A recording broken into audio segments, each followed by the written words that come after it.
يوم سعيد ومبارك لمتابعين أكلات ووصفات.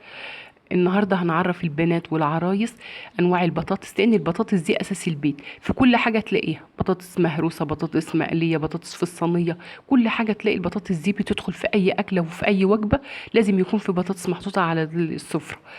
البطاطس اللي عينها حمرا دي بتبقى تحمرها صوابع، بس بتبقى هي طعمها لذيذ في الصوابع، بتبقى مرملة وبتبقى مستوية من بره ومن جوه حلوة. دي بطاطس سبونطة، بتبقى للشيبسي، بتبقى مقرمشه في الشيبسي، وللصواني بتغيب في التسويه، ما تتهريش على طول من اول ما تغلي.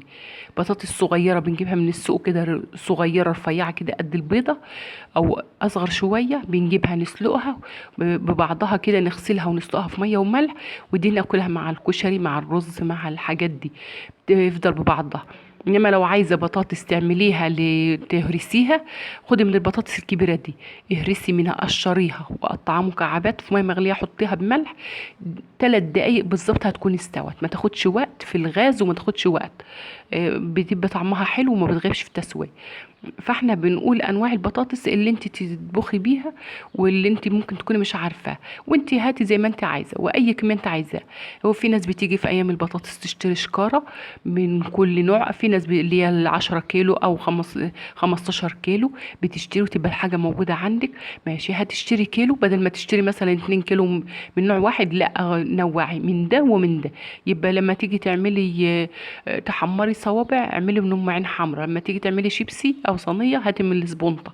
كده بيبقى عندك الحاجه موجوده في البيت، وكل حاجه لها طبيخها، وما تغيبش في وقت في الطبيخ بتاعها.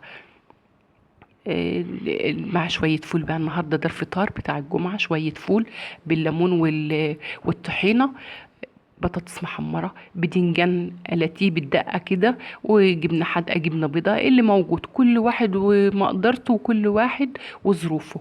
لايكات وتعليقات وشيروا الفيديوهات عشان قناتي تكبر بيكم. بتمنى ان اكون افدتكم النهارده في انواع البطاطس وازاي تختاري البطاطس الحلوه.